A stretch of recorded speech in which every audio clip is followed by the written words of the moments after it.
Contra variant tensor अगर देखिए हमारे पास क्या है कॉन्ट्रा वेरिएंट टेंसर। तो कॉन्ट्रा वेरिएंट टेंसर जो होता है वो आपके पास क्या होता है, इसमें मैंने आपको बताया था आप लिखते हैं सुपरस्क्रिप्ट में, ठीक है। और वेरिएंट का मतलब होता है एक्चुअली चेंज, और कॉन्ट्रा का मतलब होता है कॉन्ट्ररी, यानी ऑपोजिट टू चेंज। और किससे ऑपोजिट टू चेंज हो रहा, ये इसकी डेफिनेशन में हमने लिखा हुआ है कि कोऑर्डिनेट सिस्टम में आपके पास एक कंपोनेंट होते हैं और एक बेसिस होती हैं, ठीक है। तो कंपोनेंट्स अभी यहाँ पे आपके पास क्या है, आई हैट, जे हैट, के हैट इसके कंपोनेंट है, और बेसिस क्या है, ये एक्स प्राइम, वाई प्राइम और जी प्राइम इसकी बेसिस है, ठीक है। तो अगर बेसिस इंक्रीज कर रही हो तो कंपोनेंट डिक्रीज करता है, ठीक है। और अगर कंपोनेंट इंक्रीज कर रहा है तो बेसिस डिक्रीज करेंगी। ये आपके पास नहीं। और कॉन्ट्रा वेरिएंट में आप क्या करेंगे, कॉन्ट्रा वेरिएंट में जो है आपके पास सॉरी, को वेरिएंट में आपके पास क्या हो रहा होता है कि कॉन्ट्रा वेरिएंट तो वही जो भी आपको बता दिया मैंने, ठीक है। बेसिस उसमें से डिफरेंस आ रहा होता है, कंपोनेंट इंक्रीज करें तो बेसिस डिक्रीज कर रहे होते हैं, इसीलिए हम उसे डिफरेंट वे में लिखते हैं। और कोवेरिएंट जो होते हैं वो इससे ऑपोजिट होते हैं, उसमें दोनों एक बेसिस इंक्रीज करेंगे तो कंपोनेंट भी इंक्रीज करेंगे, और बेसिस डिक्रीज करेंगे तो कंपोनेंट भी डिक्रीज करेंगे। अभी आप देखेंगे कॉन्ट्रा वेरिएंट को हम लिखते कैसे हैं। कॉन्ट्रा वेरिएंट को अगर ट्रांसफॉर्मेशन फॉर्म में लिखें तो आपके पास क्या होगा, ए आई प्राइम, प्राइम का मतलब होता है प्राइम कोऑर्डिनेट में, ठीक है, इक्वल्स टू करली एक्स पर करली एक्स ए लिखेंगे आप। अब यहाँ पे आई, जहाँ यहाँ पे लिखा हुआ है आई अदर देन आई, आपने यहाँ पे जे लिख लेना है, और नीचे भी क्या आ जाएगा जे, ठीक है। तो यहाँ पे करली एक्स आई ऊपर आ जाएगा और प्राइम आप लिखेंगे। अच्छा, ये आई यहाँ पे ऊपर कैसे आया, इसको यानी आप ऐसे लिखेंगे, अगर इसको मैं लिखूँ, मेरे पास कोई भी अगर कॉन्ट्रा वेरिएंट है तो कॉन्ट्रा वेरिएंट से मुझे पता होगा कि मैं क्या लिखूंगी, उसे सुपरस्क्रिप्ट में लिखूंगी, जैसे मैंने यहाँ पे लिख लिया। फिर अगर मैं प्राइम कोऑर्डिनेट में ट्रांसफॉर्मेशन की बात करी हूँ तो उसका मतलब प्राइम कोऑर्डिनेट में होगा। अब प्राइम कोऑर्डिनेट की इसकी ट्रांसफॉर्मेशन होगी क्या, जैसे यहाँ पे लिख रही हूँ करली एक्स बाय करली एक्स, और साथ में यहाँ पे आ जाएगा ए, ठीक है। अब यहाँ पे ए क्या होगा, जैसे यहाँ पे आई है, मैंने यहाँ पे क्या करना है, यहाँ ऊपर, ऊपर कॉन्ट्रा वेरिएंट मतलब ऊपर है, तो इसका मतलब है न्यूमरेटर में होगा। न्यूमरेटर में मैं यहाँ पे लिख दूंगी आई और साथ प्राइम, ठीक है। और इसको ट्रांसफॉर्म किया है, ट्रांसफॉर्मेशन के लिए यहाँ पे क्या आ जाएगा, अदर देन आई मैंने कोई लेना है इंडेक्स, ठीक है। तो अदर देन जो है वो आई लूंगी, वो क्या होगा मेरे पास, जे होगा। यहाँ पे सुपरस्क्रिप्ट में है तो यहाँ पे भी सुपरस्क्रिप्ट में यानी कॉन्ट्रा वेरिएंट, लेकिन यहाँ पे हम क्या लिखेंगे, नीचे लिखेंगे, ठीक है। ये आपके पास आ गया कॉन्ट्रा वेरिएंट का। कॉन्ट्रा वेरिएंट आंसर को हम लिखते कैसे हैं, फिर हम देख लेते हैं कि हमारे पास जैसे अगर सेकंड ऑर्डर का कॉन्ट्रा वेरिएंट हो तो वो कैसे लिखेंगे। अभी जो आपको बताया ये आपके पास फर्स्ट ऑर्डर यानी रैंक 1 का था, एक ही इंडेक्स से आपको नजर आ रहा है, या एक ही पार्शियल डेरिवेटिव है, इससे मुझे पता चल रहा है कि ये रैंक 1 है। अगर मेरे पास कॉन्ट्रा वेरिएंट रैंक 2 हो तो वो मुझे कैसे पता चलेगा। कॉन्ट्रा वेरिएंट रैंक 2 के लिए क्या करेंगे, कॉन्ट्रा वेरिएंट रैंक 2 के लिए आप करेंगे यहाँ पे इसको लिखेंगे, देखें ये आपने लिखा ए प्राइम, यहाँ पे हो जाएगा आई और जे, ठीक है, इक्वल्स टू क्या हो जाएगा, यहाँ पे आ जाएगा ए और बी, यहाँ पे हो जाएगा करली एक्स बाय करली एक्स, करली एक्स बाय करली एक्स, ठीक है, ये हो गया। अब आप यहाँ देखें कि क्या हो रहा है, अब यहाँ पे लिखना कैसे, आई जे आपके पास दोनों कॉन्ट्रा वेरिएंट यानी दोनों आपके पास सुपरस्क्रिप्ट हैं, तो दोनों न्यूमरेटर में आ जाएंगे, आई भी न्यूमरेटर में, जे भी न्यूमरेटर में, ठीक है। और ये प्राइम के साथ है, प्राइम कोऑर्डिनेट के साथ है, साथ में आपने ट्रांसफॉर्म किया किसमें, इस मैट्रिक्स में, ये आपने लिखा हुआ है ए बी। तो अब ए बी कहाँ लिखेंगे, ए इधर आ जाएगा और बी इधर आ जाएगा।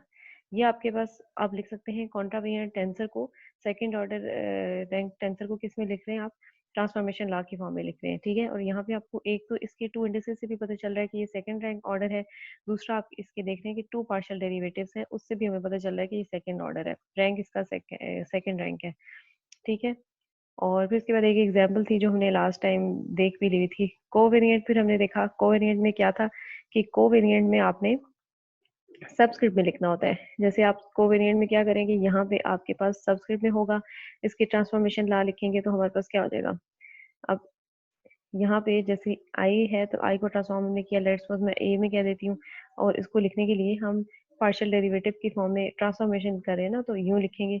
अब यहाँ आई सबस्क्रिप्ट में है तो ये डिनोमिनेटर में यहाँ पे आ जाएगा, ठीक है, प्राइम के साथ, और यहाँ पे ए ऊपर आ जाएगा, ठीक है। ये आपके पास आ गया कोवेरिएंट। इसी तरह अगर कोवेरिएंट आपके पास सेकंड ऑर्डर हो तो वो कैसे लिखेंगे, आप ऐसे लिखेंगे। उसको भी एक दफा फिर लिख लेते हैं। यानी अगर आपके पास सेकंड ऑर्डर यानी आपके पास रैंक 2 टेंसर हो और उसका आपने ट्रांसफॉर्मेशन लिखनी हो तो वो क्या हो जाएगा, ए, यहाँ पे हो जाएगा ए और बी। ठीक है, यहाँ पे आप लिखेंगे करली एक्स बाय करली एक्स, ये भी हो जाएगा करली एक्स बाय करली एक्स। ठीक हो गया। अब यहाँ पे देखें कि आई जे है, आई जे दोनों मैंने नीचे लिख लिए डिनोमिनेटर में, क्योंकि ये यहाँ पे सब्सक्रिप्ट में थे, कोवेरिएंट थे। अब ए बी कैसे लिखना है, ए ऊपर और साथ बी भी ऊपर। ठीक है, ये आ जाएगा आपके पास सेकेंड ऑर्डर। अच्छा, इसके बाद आप देखें कि आपके पास ये एक एग्जाम्पल है, ये आप खुद देख लेंगे। कॉन्ट्रा वेरिएंट और कोवेरिएंट के बाद मिक्स टेंसर हमने देखा था। मिक्स टेंसर में अच्छा, ये एक चीज मैंने आपको बताई थी लास्ट लेक्चर में भी। देखिए कि आपके पास जब कॉन्ट्रा वेरिएंट टेंसर होता है, एक तो हमने देख लिया कि उसकी जितनी इंडिसेस होती हैं उससे हमें पता चल जाता है उसका रैंक। ठीक है, जैसे यहाँ पे इंडिसेस है, उससे मुझे पता चल गया रैंक 2 है। दूसरा, पार्शियल डेरिवेटिव भी यहाँ पे 2 है, तो यहाँ से भी मुझे रैंक 2 पता चल रहा है। ठीक है, फिर तीसरा आपने क्या बताना है, सेकेंड ऑर्डर है, रैंक 2 है, क्योंकि 2 बार डेरिवेटिव लिया तो सेकेंड ऑर्डर है। अच्छा, और साथ में आप क्या कह रहे हैं कि आपके पास ये क्या है, टाइप। टाइप आपने देखनी होती है। अब टाइप आपके पास कैसे होती है, टाइप MN20। यानी टाइप में ये होता है कि अगर जैसे कोई भी मैंने लिया ना टेंसर, तो उसकी अगर आप ये वाली साइड कहेंगे M और ये N होगा, M और N की रेशो है। ठीक है, अब यहाँ पे देखें M की वैल्यू क्या है, यहाँ पे आपके पास 2 इंडेक्स है, IJ है। ठीक है, और यहाँ पे N में अभी देखूँ तो क्या है, 0 इस केस में। ठीक है, तो यहाँ से मुझे पता चल रहा है टाइप क्या बन रहा है, MN क्या बन रहा है, M की वैल्यू 2 और N की क्या वैल्यू 0। तो यहाँ से मुझे टाइप पता चल गई कि ये जो टेंसर मेरे पास है ये किस टाइप का है, 2 0 टाइप का है। ठीक है, 2 वैल्यू हमारे पास सुपरस्क्रिप्ट में थी और 0 हमारे पास सबस्क्रिप्ट में थी। तो दो टेंसर थे, दो आपके पास सेंटेंस थे IJ, तो इसलिए M की वैल्यू क्या होगी, 2, और N पे कुछ भी नहीं है तो इसलिए यहाँ 0। तो इसका मतलब है हमारे पास जो कॉन्ट्रा वेरिएंट टेंसर ये है, ये कौन सा वाला टेंसर है, टाइप जिसकी क्या है, 2 0 है। इसी तरह कोवेरिएंट पे अगर आप आएंगे तो देखेंगे नीचे 2 है, यानी एन की वैल्यू 2 है। अगर आप इसकी टाइप लिखे तो एन की जगह 2 और एम की जगह 0। ठीक हो गया। अब इसके बाद अगर आप मिक्स टेंसर लेंगे तो मिक्स टेंसर क्या होगा, मिक्स टेंसर में आप देखेंगे कि आपके पास ए आपने लिया हुआ, ठीक है, आई और जे है। ठीक है, अब इसको ट्रांसफॉर्म करना है तो कैसे करेंगे, जैसे अभी हम थोड़ी देर पहले आपको बताया, यहाँ पे आपने लिखा ए प्राइम, ये है आपके पास आई और ये है जे। इसको अगर आपने ट्रांसफॉर्म करना है तो आपके पास क्या हो जाएगा, आई की जगह यहाँ पे हम लिख देंगे ए और यहाँ पे लिख देते हैं बी। ये भी आपको पता चल रहा है कि सेकंड ऑर्डर है, कैसे, क्योंकि आपके पास 2 इंडिसेस हैं। सेकंड ऑर्डर है, इसका मतलब है 2 पार्शियल डेरिवेटिव आएंगे इसके, curly x by curly x, curly x by curly x. ठीक है, अब आप देखिए इसमें करेंगे क्या, कैसे इसमें अब हम कैसे करेंगे चीजें। जैसे यहाँ पे आई है तो सुपरस्क्रिप्ट में इसलिए आई यहाँ पे आ जाएगा प्राइम, और यहाँ पे जे आपके पास नीचे है सबस्क्रिप्ट में, तो जे इधर आ जाएगा और प्राइम आ जाएगा। फिर आप देखेंगे ए और बी, ए अब इधर नीचे आ जाएगा और बी अब इधर ऊपर आ जाएगा। ठीक है, तो इस तरह आप इस टेंसर को लिख सकते हैं, मिक्स टेंसर को, यानी कॉन्ट्रा वेरिएंट और कोवेरिएंट इसमें मिक्स है। अब इसको अगर देखें तो इसमें 2 इंडिसेस है, इसका रैंक क्या होना चाहिए, 2 होना चाहिए। ठीक है, सेकंड ऑर्डर है वो तो हमें नजर आ रहा है, 2 पार्शियल डेरिवेटिव्स लिखे हुए हैं। सेकंड और उसके अलावा MN, यानी इसमें आप M देख रहे हैं एक इंडेक्स है और N में भी एक इंडेक्स है, तो इसका मतलब है 1 1। टाइप क्या है इसकी, 1 1। जब भी आपके पास टाइप 1 1 करके आए तो आप समझ जाएंगे ये कोई मिक्स टेंसर है। ठीक हो गया। एडिशन के लिए आपके लिए क्या जरूरी है, एडिशन ऑफ टेंसर्स आपने करने हो तो क्या करना चाहिए आपको, ए प्राइम आई जे, यानी टाइप आप इसमें लिखेंगे MN, यानी 2 0 है। ठीक है, बी आई जे प्राइम है, MN टाइप क्या हो जाएगी, 2 0। तो वो आराम से एक दूसरे के साथ ऐड हो जाएंगे और आपके पास सी प्राइम आई जे आ जाएगा, 1:1 आ रहा है। ठीक है, यानी सेम टाइप वाले ऐड होंगे। फिर और उनका और जो फाइनल रिजल्ट आएगा उसका रैंक भी वही होगा, यानी सी आप देख रहे हैं आई जे आ रहा है, उसका रैंक भी वैसा ही है, 1 1 ही है। फिर इसके बाद आपने क्या करना है, ये एग्जांपल आपको कही गई है कि जिसमें आप प्रूव करेंगे 2 टेंसर आपने क्या करने हो, सेम टाइप के और उनका रैंक भी सेम हो। तो ये आप प्रूव कर चुके हैं।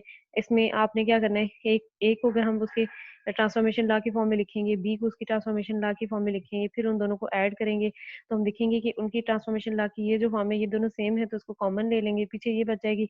और इसके इक्वलेंट हम कह देंगे सी एम एन के इक्वल है, और ये क्या हो जाएगा, सी प्राइम आई जे के इक्वल। ठीक है, तो ये आपके पास बन रहा है। इसमें भी आप देख रहे हैं कि जो फाइनल रिजल्टेंट आया है वो किस रैंक का बन रहा है, सेकंड रैंक का ही बन रहा है, जो क्वेश्चन में पूछा गया। फिर नेक्स्ट क्वेश्चन में आपको कह रहे हैं कि शो दैट इस second order covariant tensor is expressible as sum of two tensors और which is symmetric and other is anti symmetric.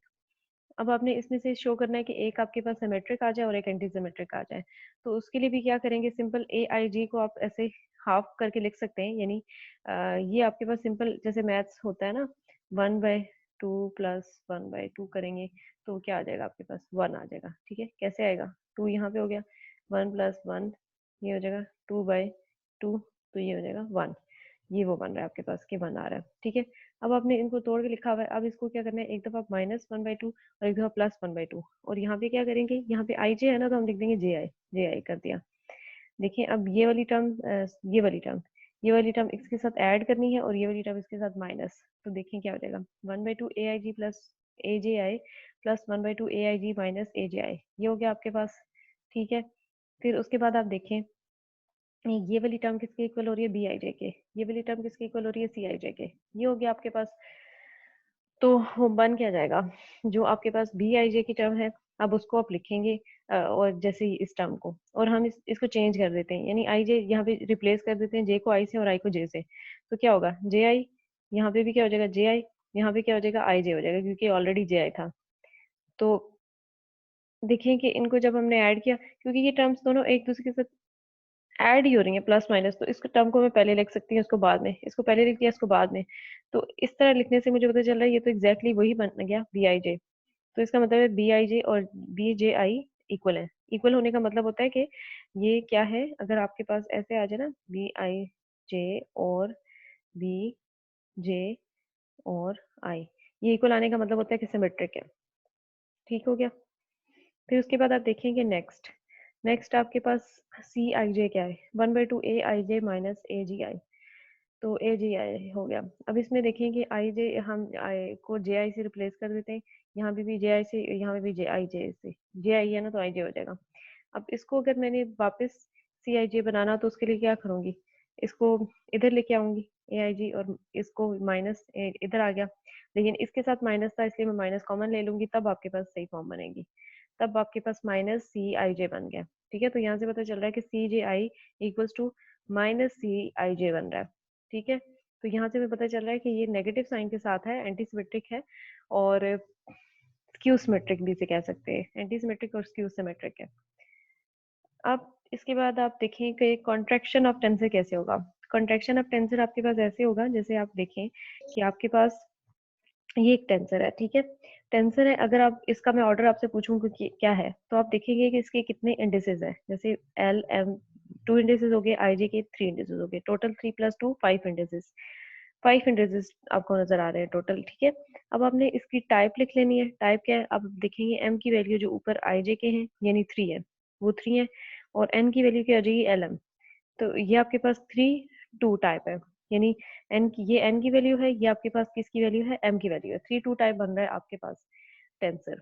ठीक है, अब आपने क्या करना है, कॉन्ट्रैक्शन करनी है। कॉन्ट्रैक्शन में आप क्या करेंगे, आई को एल के इक्वल कर देंगे, आई को एल के इक्वल कर देंगे, ये हो गया आई इक्वल्स टू एल। आपने एक कॉन्ट्रैक्शन हमेशा ऐसे करनी है कि एक आपने कॉन्ट्रावेरिएंट से और एक कोवेरिएंट से आपने टेंसर चूज करना है, इंडेक्स चूज करना है, जैसे आपने ये चूज कर लिया आई इक्वल्स टू एल, तो इससे क्या होगा, इससे ये होगा कि अब आप देखें, अब इस आई, ये तो लिख लिया आपने जेके, अब ये नीचे एल था, इसकी जगह भी आपने क्या लिख दिया, आई एम, आई एम हो जाएगा। तो अब टेंसर जो है रिड्यूस हो गया है, क्योंकि आप आपके पास अगर इसको थोड़ा मजीद क्लियर एक्सप्रेस करें तो वो आप लिख सकते हैं बी जे के एम, क्योंकि आई आई जो है वो डमी इंडेक्स हो गया, और आपके पास यहाँ पे टोटल कितने इंडेक्स बच गए, 3 इंडेक्स बच गए।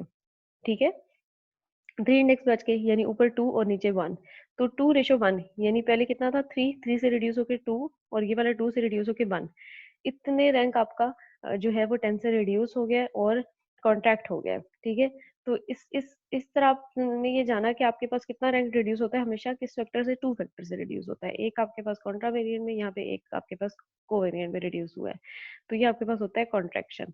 ठीक, और अब आप यहाँ पे किसकी एग्जाम्पल भी कर सकते हैं, जिसमें आपको बता रहे हैं कि show that in the process of contraction the rank of tensor is reduced by 2। अब आपने शो कराना है कि प्रोसेस ऑफ कॉन्ट्रैक्शन में जो टेंसर का रैंक है वो रिड्यूस हो जाए 2 से। ठीक है, तो आप उसमें क्या करें, जैसे आपने ये एक ये ले लिया है, कोई कोई आपको टेंसर दिया मैंने आई जे के एल, इसको ट्रांसफॉर्म किया, इसको इसका ट्रांसफॉर्मेशन ला की फॉर्म में अगर मैं लिखूं तो कैसे लिखूंगी ये इस सब को, ठीक है। इस सब को कैसे लिखना है आपने, आपके पास सिर्फ ये गिवन है, ये गिवन है आप, और ये प्राइम के विद प्राइम है, ठीक है। आप इसको ट्रांसफॉर्म करेंगे, आपको पता है एक ऐसा ही एक ए मैट्रिक्स और आ रहा होगा विदाउट प्राइम साइन, वो आ गया आपके पास। अब इसके जो आई जे के एल एम इंडेक्स है, इनकी जगह यहाँ पे क्या आ जाएंगे, ऊपर आ जाएंगे आपके पास पी क्यू आर, ठीक है। और एल एम की जगह यहाँ पे क्या हो जाएगा एस टी, ठीक है। तो क्या इंडेक्स हो गया आपके पास पी क्यू आर और एस टी। अब आपने क्या करना है, जितने आपके पास के टोटल इंडेक्स है ना, उतने अपने पार्शियल डेरिवेटिव्स लेने हैं। टोटल कितने, 5। तो इसका मतलब है यहाँ कितने आ जाएंगे, 1 2 3 4 5, टोटल 5 आ गए। अब 5 को लिखना कैसे है, आई जे के सबसे पहले देखेंगे हम, आई जे कैसे के कैसे लिखना है। मैंने कली एक्स कली एक्स कली एक्स लिख लिया, और आई जे और के मैंने ऊपर लिख लिया। क्यों लिख लिया, क्योंकि आई जे के जो है वो आपके पास सुपरस्क्रिप्ट में है, कॉन्ट्रा वेरिएंट है।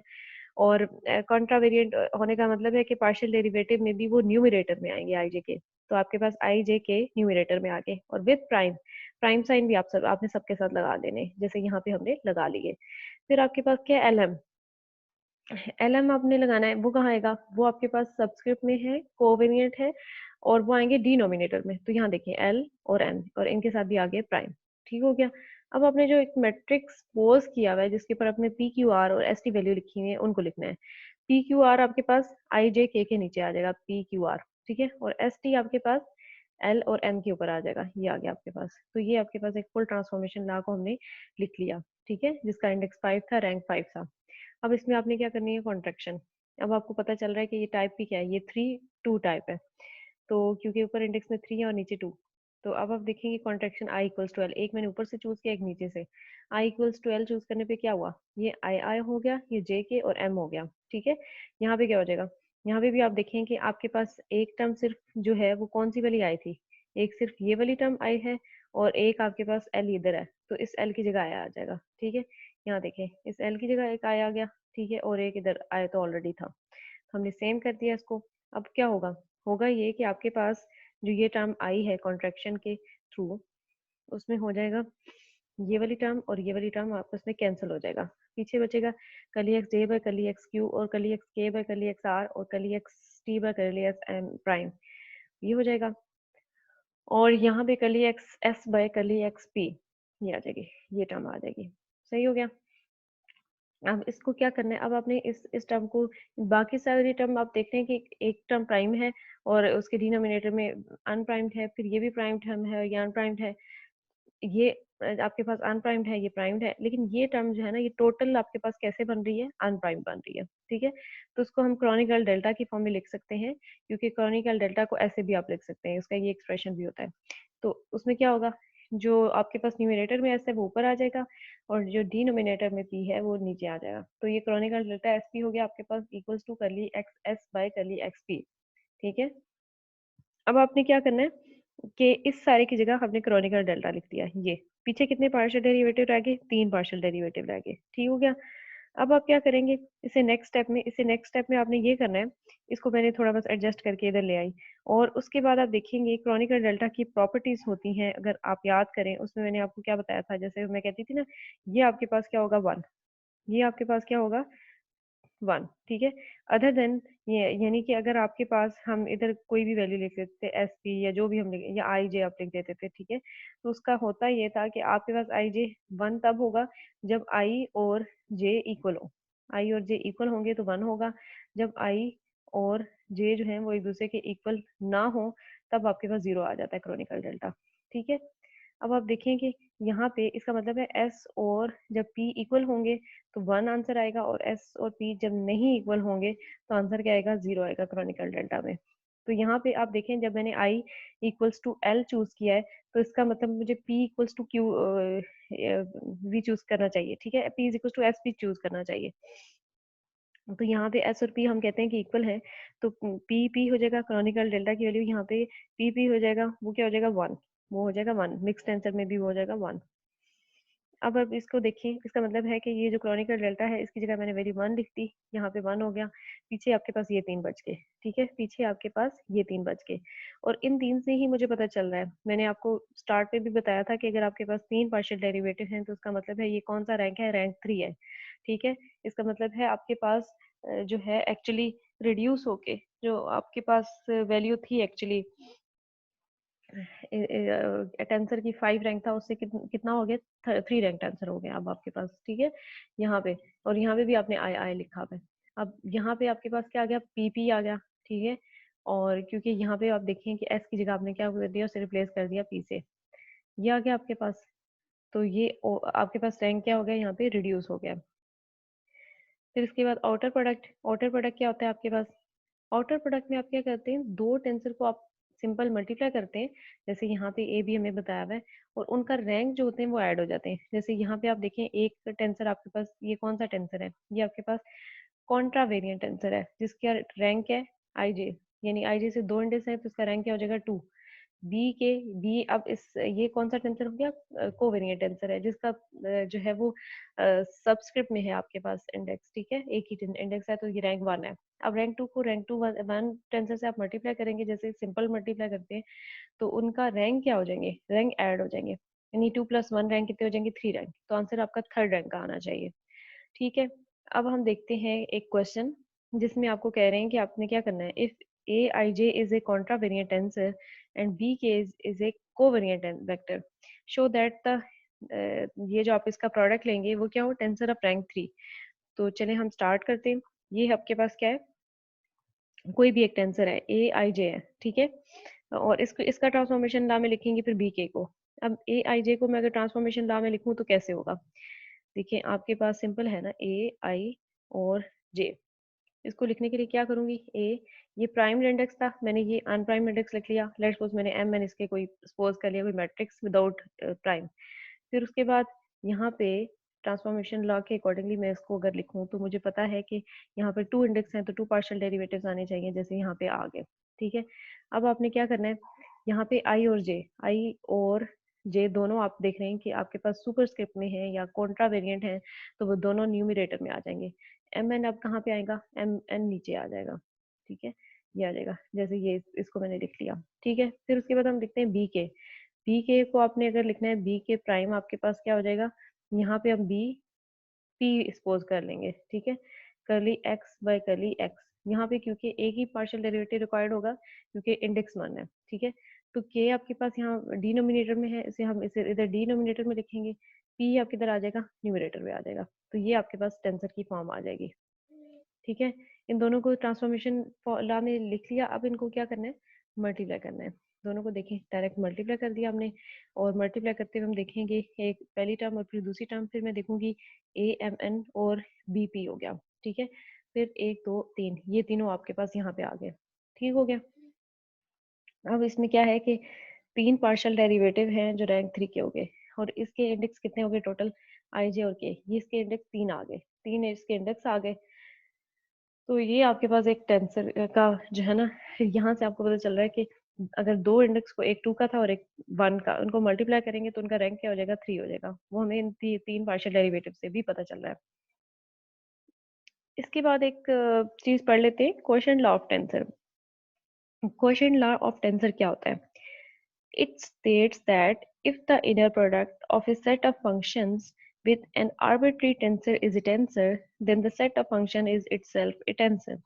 यहाँ पे, हाँ, यहाँ पे आपको ये बता रहे हैं कि अगर आपके पास कोई इनर प्रोडक्ट हम लें सेट ऑफ फंक्शंस के साथ, किसी भी आर्बिट्री टेंसर के साथ, यानी आप इसको सपोज कर लें, जैसे आपके पास यहाँ पे सेट ऑफ फंक्शन क्या है आपके पास, ये ठीक है, ये कोई टेंसर नहीं है, ये अभी जो मैं आपको बता रही हूँ ए आई के और जे, मैं कहती हूँ ये कोई सेट ऑफ फंक्शन है, इसको मैं किसी टेंसर के साथ, यानी ये बी के और जे जो है ये क्या आपके पास है, टेंसर, ये क्या है आपके पास, टेंसर। इस टेंसर के साथ अगर इस सेट ऑफ फंक्शन, ये क्या है आपके पास, सेट ऑफ फंक्शन, ठीक है, सेट ऑफ फंक्शन को मल्टीप्लाई करती हूँ तो इसका रिजल्ट क्या आएगा, इसका रिजल्ट जो भी आएगा वो भी क्या होगा, टेंसर होगा, वो एक क्या होगा, टेंसर होगा। अब इसकी डेफिनेशन इसको करेंगे तो आपको मजीद क्लियर होगा। इसमें सिर्फ हमने ये कहा कि अगर हम किसी भी सेट ऑफ फंक्शन को मल्टीप्लाई करें किसी एक टेंसर के साथ तो उसका रिजल्टेंट भी क्या आता है, एक टेंसर आता है। ये आपके पास होता है क्वोशंट लॉ ऑफ टेंसर। तो क्वोशंट ऑफ टेंसर के देख लेते हैं इसका प्रूफ कैसे होगा। जैसे देखिए, ये हमने कह दिया ए आई के जे कोई भी सेट ऑफ फंक्शंस हैं इन एक्स आई कोऑर्डिनेट सिस्टम में, ठीक है, और आर्बिट्री यानी कोई भी रैंडमली मैंने क्या उठाया, एक टेंसर उठा लिया, बी के जे आपके पास एक टेंसर है, ठीक है।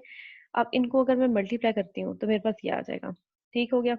अब अगर ये मैंने इस कोऑर्डिनेट सिस्टम में ले लिया, अनप्राइम्ड कोऑर्डिनेट सिस्टम में ले लिया, अब मैं क्या करती हूँ, डिफरेंट कोऑर्डिनेट सिस्टम में इनको मल्टीप्लाई करती हूँ, यानी प्राइम्ड कोऑर्डिनेट्स में। तो इन सब टर्म्स के साथ क्या आ जाएगा, प्राइम आ जाएगा। जैसे आप यहाँ पे देख रहे हैं, A I K prime J A B B prime J K equals to C prime I आ जाएगा, ठीक है। अब आप देखेंगे कि आपके पास बी जे के प्राइम और सी के प्राइम जो है ये टेंसर्स हैं, so you will write their law of transformation. तो उनका ट्रांसफॉर्मेशन लॉ हम कैसे लिखेंगे, उनका ट्रांसफॉर्मेशन लॉ हम ऐसे लिखेंगे, ये बी वाली टर्म आ जाएगी, जैसे आपने ये लिखा बी, बी वाली टर्म लिख ली, ठीक है। बी जे के हो जाएगा। तो जे की जगह आप ट्रांसफॉर्मेशन में क्या आ जाएगी, एल आ जाएगी, जे की जगह एल आ जाएगी, के की जगह एम आ जाएगी, ठीक है। और यहाँ प्राइम है, ये अनप्राइम आ गया, यानी जैसे प्राइम था आपके पास वैसे ही अनप्राइम फॉर्म में आपने लिख लिया, ठीक है। अब आप देखिए, आपको नजर आ रहा है कि यहाँ पे टू इंडेक्स है, टू इंडेक्स मतलब टू पार्शियल डेरिवेटिव्स आएंगे। वो टू पार्शियल डेरिवेटिव कैसे आ जाएंगे, जे आपके पास सुपरस्क्रिप्ट में है तो जे ऊपर आ जाएगा न्यूमरेटर में, ठीक है। के आपके पास सबस्क्रिप्ट में है तो के इधर आ गया सबस्क्रिप्ट में, ठीक है। इधर आ गया डिनोमिनेटर में। अब आपने एल और एम लिखना है, यहाँ पे पहले एल आ जाएगा और यहाँ पे फिर एम आ जाएगा, ठीक है। ये आपके आप पास आ गया एक टेंसर। अब आप क्या करेंगे, अब आप ये करेंगे कि सी प्राइम आई टेंसर को लिखेंगे, तो जैसे सी मैट्रिक्स प्राइम में है वैसे ही हम सी क्यू एक्सपोज कर लेंगे, और यहाँ पे कर्ली एक्स पे कर्ली एक्स लिख देंगे, ये कर्ली एक्स आई प्राइम हो जाएगा और कर्ली एक्स क्यू हो गया, ठीक है। अब ये देखिए, आपने ए आई जी को नहीं लिखा, जो आपने यहाँ पे गिवन है ना आपको, उसमें आप चेक करें तो आपने इसको टेंसर ट्रांसफॉर्मेशन फॉर्म में नहीं लिखा, क्यों, क्योंकि ये तो सेटअप फंक्शन है यहाँ पे, ठीक है, ये कोई टेंसर थोड़ी है। हमने बी और सी जो है वो टेंसर सपोज किए हुए थे, इसीलिए उन दोनों को ट्रांसफॉर्मेशन लॉ की फॉर्म में हम लिख लेंगे, ठीक हो गया। अब आपने क्या करना है कि इधर इनकी वैल्यूज में पुट कर देना है। सो अब आपने क्या करना है, अब आप मल्टीप्लाई करें तो आपके पास क्या आ जाएगा, इनको, यानी ये ला और ये ला हमने इधर लिख लेना है, और ये इसकी जगह ये लिख लेना है, ये आ जाएगा आपके पास, ठीक है। इस ट्रांसफॉर्मेशन लॉ में इसकी जगह मैंने क्या पुट कर दिया, सी की वैल्यू पुट कर दी, ए और बी की जगह मैंने वैल्यू क्या पुट कर दी, बी की ये और ए एज इट इज आ जाएगा, ठीक है। ए तो ट्रांसफॉर्म नहीं हुआ था ना, ए प्राइम आई जे आई के जे, ये आपके पास कोई सेट ऑफ फंक्शन है, बी जो आपके पास के था ना जे के, उसकी जगह उसकी ट्रांसफॉर्मेशन लॉ की फॉर्म में एक्सपेंड मतलब खोल के लिख दिया उसकी वैल्यू क्या है, और ये सी वाले की जगह मैंने ये लिख दिया, ठीक हो गया। अब आपने क्या करना है, अब आप देखेंगे कि आपके पास जो ये सारी टर्म है उसमें हमने क्या किया कि आपके पास ये वाली टर्म जो है ना, ये आपके पास जो आई हुई है राइट हैंड साइड पे पार्शियल डेरिवेटिव की टर्म, ये वाली टर्म, ये आप इधर ले आए, ठीक है। और यहाँ पे क्यू लिखा रहना है, ठीक है, यहाँ पे क्यू मैंने लिखा नहीं हुआ, यहाँ पे आप क्यू लिखा रहने देना, ठीक है। अच्छा, ये टर्म जब इधर आएगी तो कैसे होगा, क्योंकि ये देखें आपके पास रूल ये होता है कि आपके पास एक टर्म को जब इक्वल्स टू के दूसरी साइड पे लेके जा रहे होते हैं तो जो टर्म ऊपर होती है वो नीचे आ जाएगी, ये कली एक्स आई प्राइम वो नीचे आ गया, और कली एक्स क्यू नीचे था डिनोमिनेटर में था वो न्यूमरेटर में आ जाएगा, वो यहाँ पे न्यूमरेटर में आ गया, ठीक हो गया। अब आपने क्या करना है, ये देखिए आपके पास तीन पार्शियल डेरिवेटिव्स आ रहे हैं, तीन पार्शियल डेरिवेटिव्स आ रहे हैं। अब इसमें आप देखेंगे क्या कि आपके पास ये सारी इस सारी ये तो पता चल रहा है तीन पार्शियल डेरिवेटिव आ रहे हैं, लेकिन इसके साथ आपको एक और चीज भी यहाँ पे क्लियर हो रही है। अगर मैं इन तीन पार्शियल डेरिवेटिव्स को इसके अकॉर्डिंगली लिखूं, ये आपके पास क्या है, ए आई के और जे, ठीक है, तो ये इसकी ट्रांसफॉर्मेशन भी बन सकती है, यानी आपके पास तीन इंडेक्स है ना, और तीन एक है क्या, एक एल है, एक एम है, और एक आपके पास क्यू है, ठीक है। ये आपके पास क्यू एम ऊपर और एल नीचे, ठीक है। तो हम इसे लिख सकते हैं ए क्यू एम और ये नीचे एल, ठीक है। और तीनों ये क्या है, अनप्राइम्ड है, तो ये अनप्राइम फॉर्म में आ जाएगा आपके पास, ठीक हो गया। फिर इस इससे पता चल रहा है आपको कि मैं क्या कर सकती हूँ, मैं ए आपके पास अनप्राइम क्यू एम एल और उसको ये प्राइम की फॉर्म में लिख के ट्रांसफॉर्मेशन लॉ की फॉर्म में लिख के इनको तीनों को लिख सकती हूँ, ठीक है।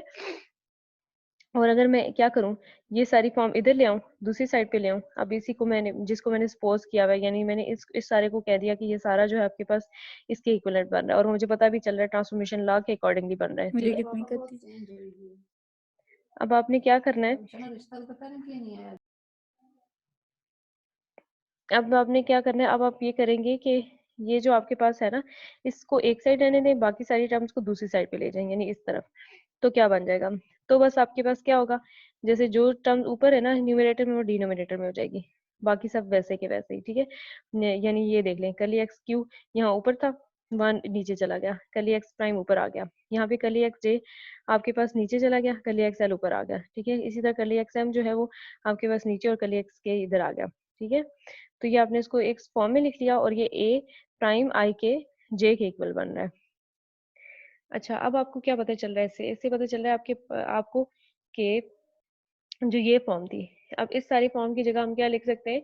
ए एल क्यू एम लिख सकते हैं, और ये टर्म किसके इक्वल आ जाएगी? बी एल एम के इक्वल आ जाएगी। ये तो ऑलरेडी यहाँ पे यही थी। और यहाँ पे ये जो सी है, ये सी किसके इक्वल आ जाएगा? सी प्राइम आई के इक्वल आ जाएगा, ठीक है। तो अब आपने क्या करना है कि इसी को सब्ट्रैक्ट 2 फ्रॉम 1, यानी ये जो आपके पास 2 इक्वेशन आई है, इसको आपने 1 में से माइनस कर देना है। ये आपके पास इक्वेशन नंबर 1 थी, 1 में से आपने 2 माइनस कर देनी है। तो 1 में से 2 जब माइनस करेंगे, आप देखेंगे आपके पास ये बन जाएगी। आपके पास 1 जो थी, मतलब 1 आपके पास ये बन गया था ना, ए एल क्यू एम। तो आप क्या करेंगे? A l q m minus आपके पास ये टर्म बन रही होगी, और बी एल एम हमने कॉमन ले लिया क्योंकि दोनों टर्म में है, ठीक है। बी एल एम आपके पास ये भी है और दूसरे में भी है, तो कॉमन आ जाएगा। बी एल एम आपके पास कोई भी आर्बिट्री टेंसर है उसको इक्वल टू 0 कर देंगे, और फिर हम देखेंगे कि ये टर्म इक्वल टू 0 बन रही होगी। ये क्या है? A l q m minus ये आपके सारी टर्म इक्वल्स टू 0। माइनस का साइन है, सारी टर्म उधर जा सकती है, इक्वल टू ये हो सकता है आपके पास, ठीक है। इसको हमने ऐसे लिख लिया। अब आप क्या करेंगे?